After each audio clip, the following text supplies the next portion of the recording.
recursos e rotas no Ártico e como isso pode impactar o equilíbrio geopolítico mundial? Então, com certeza tem a ver com essas rotas, né? Mas mais importante ali a proteção contra uma guerra nuclear, porque as ogivas ali, os mísseis balísticos intercontinentais passam por ali. E como isso interfere? Isso interfere na medida que os Estados Unidos, para a sua tentativa de assumir o controle da Groenlândia, eles têm que brigar com a Dinamarca. A Dinamarca é um aliado clássico. Então, a grande quebra de normalidade aqui são os Estados Unidos se aproximando de inimigos, como está acontecendo com a China, e ele brigando com amigos, como está acontecendo com a Dinamarca, né, com a França. Então, a grande quebra é essa, que aquelas alianças que valiam, né, na ordem mundial tradicional, elas não estão valendo mais. Não vale mais. Agora é muito pragmático, né? E é tipo, OTAN, se vira, problema de vocês. Aí China quer fazer um acordo, a gente faz. Você fala, cara... Você não faz um exercício, às vezes, de pensar um historiador 100 anos no futuro tentando estudar a época atual? Porque ele vai ter um distanciamento que a gente não tem ainda, né? Ele vai entender todos esses movimentos ocultos, porque aí vai estar tudo descoberto, né? Porque aí virou alguma coisa, né? Depende, porque se os caras fizerem uma revisão da história, igual no 1984, no Ministério da Verdade, aí ferrou também, né? Pois é. Aí tem uma dica de filme interessante. Na verdade, Clint Eastwood, que a galera da antiga só lembra dele Faroeste, né? Mas o Clint Eastwood é diretor também, né? Claro, bom diretor. Dirigiu vários filmes interessantíssimos. Tem um filme até que ele dirigiu que é o Bird, que é o do saxofonista, que é o... Putz, só lembrei do Dizzy Gillespie, que que é trompete. O Homer... Putz, que é um dos pais do bebop lá. Ele se amarra em jazz, né? O Clint Eastwood. Ele tem um filme Bird, que é sensacional. Que é a história do Charlie Parker. Charlie Parker, o saxofonista. E ele fez 2 filmes, né? Cartas a Iwo Jima. Era um filme de duas visões, né? A visão dos japoneses o outro e a visão sei que lá, da liberdade. A visão americana e a visão japonesa. Isso que é legal pra caramba, né? Ele contou a história da Segunda Guerra Mundial pela ótica americana. No mesmo ponto de batalha lá, né? Isso, nessa ilha aí. Nessa ilha de Iwo Jima.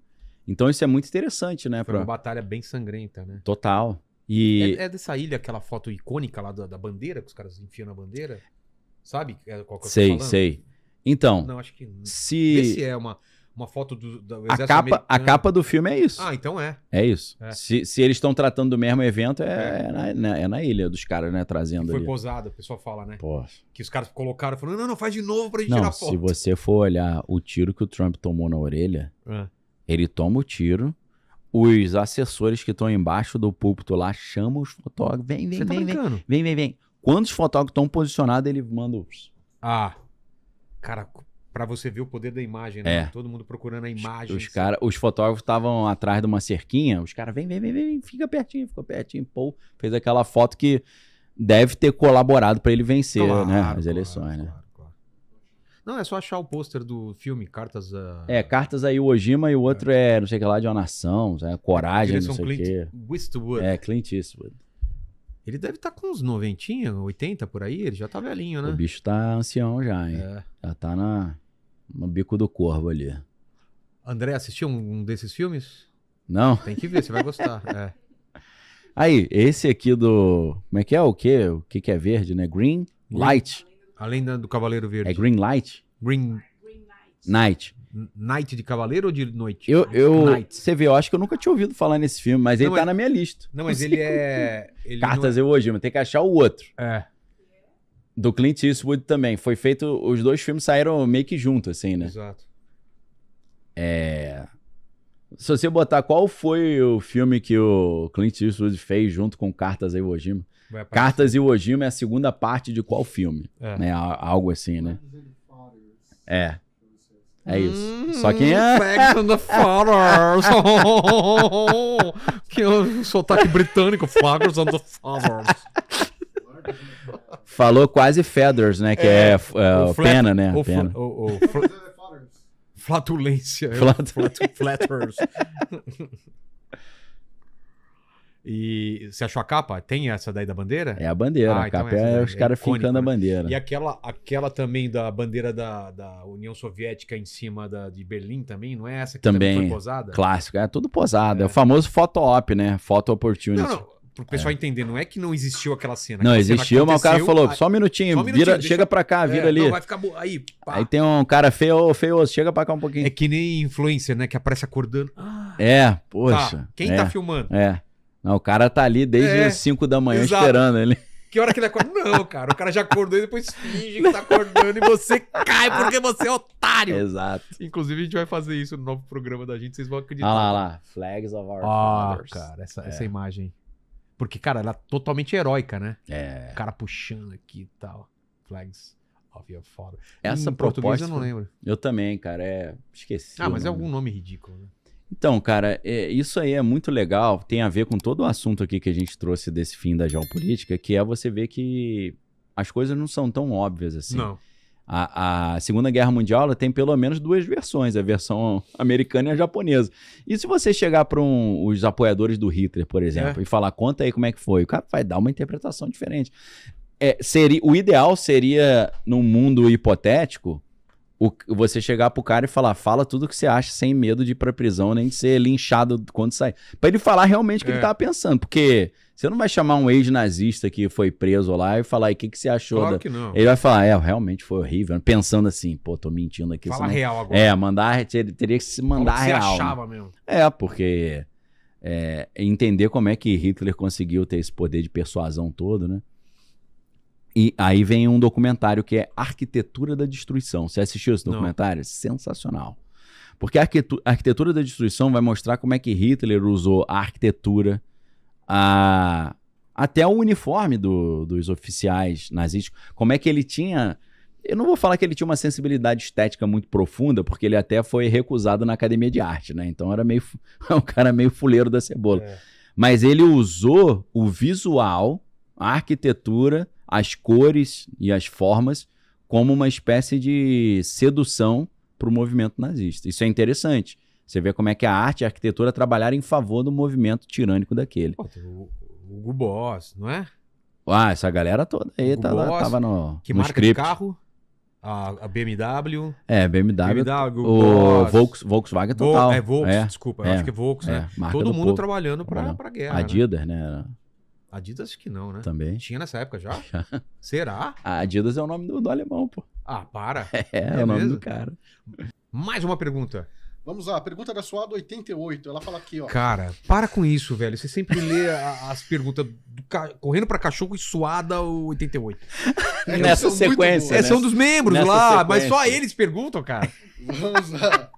Quer que eu leia outro? Não, se for boa, lê, né? Lê do Zé Colmeia, qualquer uma aí. Bota aí, mano. Tem outra? Lê de outra. Bota Zé Colmeia. Então vamos lá. O Guilherme Santos, ele colocou aqui, ó. O novo ciclo de tensão entre EUA e Irã, com conflitos indiretos escalados... O que você falou? EUA? EUA. Ayahuasca. Cara, Estados Unidos. EUA, velho. O que é isso? É um cumprimento? EUA. Tensão entre Estados Unidos e Irã, com conflitos indiretos escalados regionais. Esse moleque não tá puro hoje, não, cara. Não tá, não. Ele Cara, comeu umas almôndegas. Falta de café. Falta de café. Vou do início aqui de novo. Ó. O novo ciclo entre tensão dos Estados Unidos e Irã com conflitos indiretos escalados regionais contradiz a ideia de fim da geopolítica ou confirma que o poder hoje opera de forma menos explícita e mais difusa? Uma boa questão. Isso é verdade, né? O poder não é tão evidente como era no passado. Você sabe quem... Bom, apesar que sempre a gente teve o pessoal agindo atrás das cortinas, né? Sempre, Família cara. Rockefeller. Exato. Mas a gente sabia quem eram os caras. Hoje em dia a gente não sabe. Não sabe. Agora, vou falar uma coisa mais estranha aí agora pra vocês. Irã tem muito a ver não só com petróleo, mas com gás natural. E o gás natural, por incrível que pareça, tem uma relação direta com produção de alimento, porque o gás natural produz fertilizantes também.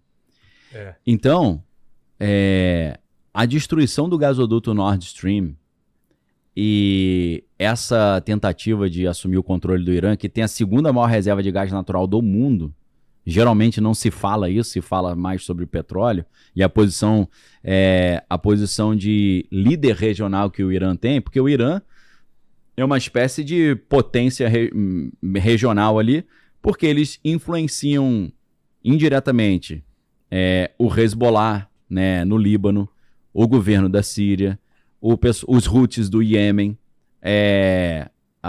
o Hamas na faixa de Gaza. Então, o Irã é como se fosse uma potência que patrocina outros estados satélites ali, né? Então, derrubar o Irã, você derruba essa estrutura toda. Mas o gás natural é vital. E a questão do gás natural, da destruição de alguns poços de gás natural e de transporte de gás natural, tem trazido cada vez mais um perigo de fome. Falta de comida. Porque gás natural, fertilizante, produção de comida, tem tudo a ver. Tá. Existem várias ações sendo feitas atrapalhando o comércio e o fluxo do gás natural no mundo. Então, isso é preocupante para a produção de alimento. Agora, respondendo a pergunta, confirma ou não, né, ou infirma a tese do fim da geopolítica? Confirma, sabe por quê? Porque, assim como o Eric Prince está falando, Eric Prince é um cara que era do exército americano, saiu do exército, criou eu ia falar BlackRock, né? Depois vê aí pra mim, como é que eu ia falar Black Skull, também não é. Vê pra mim, homem, Eric Prince, não é Purple Rain não, tá? Black Bloc. Ele criou aquelas empresas de militares privados. Tem. Né? Ele é o que criou a maior empresa, que a empresa ele vendeu a empresa, né? Mas o cara ficou bilionário. Não é tipo os Wagner lá, não, né? É o Wagner, só que versão americana. Ah, é? Eu esqueci, me fugiu por algum motivo. Esse Eric Prince, ele falou, cara, arrumar encrenca com o Irã não é o interesse do povo americano. Isso não é America First. Isso não é Make America Great Again. Isso é um interesse mais israelense do que norte-americano. Aí o Eric Prince. Vê só o nome da empresa que ele criou. A empresa de... como é que é? De mercenários e tal, não sei como é que... Militares privados, né? Que você estudar isso aí também é interessante pra caramba, né? O nível de treinamento que ele tem com os caras é um negócio... Enfrentou um escândalo porque mataram umas pessoas inocentes no Iraque lá, aí deu uma polêmica pra ele, teve um monte de processo na cabeça. Mas essa história é interessante. E até aquela história também do sniper americano, Chris Kyle, né? Chris Kyle, esse filme é com... Como é que é o nome daquele maluco? É o mesmo cara do... Esqueci, porra. Como é que eu fujo? A empresa é Blackwater. Blackwater. O ator não é o mesmo do... Fez o filmezinho com a Lady Gaga ali, que dava uns pega nela. Como é que é o nome dele mesmo? Que agora faz o maestro. Bradley Cooper. Bradley Cooper. Tá magrinho, né? Tá só no... O que é o sniper americano? Sniper americano. Ele faz o papel na história real do Chris Kyle, que era o maior sniper, que trabalhou pra essa galera também da Blackwater, dessas militares privados, né? Isso é interessante pra caramba. Então, assim, se eu tô defendendo uma tese aqui que a geopolítica hoje ela tem influências externas que não funcionam pro bem da nação, mas pro bem de outras nações, segundo Eric Prince, é uma pressão israelense sobre os Estados Unidos atacar o Irã. Não é um interesse prioritário dos Estados Unidos, é uma pressão de Benjamin Netanyahu e de Israel sobre os Estados Unidos. Então, nessa linha, confirmaria minha tese de que a geopolítica hoje não é um país tomando atitudes e decisões em favor de maximizar sua proteção, seu bem-estar e a sua população. Não. Às vezes é para favorecer uma terceira nação que está, por algum motivo,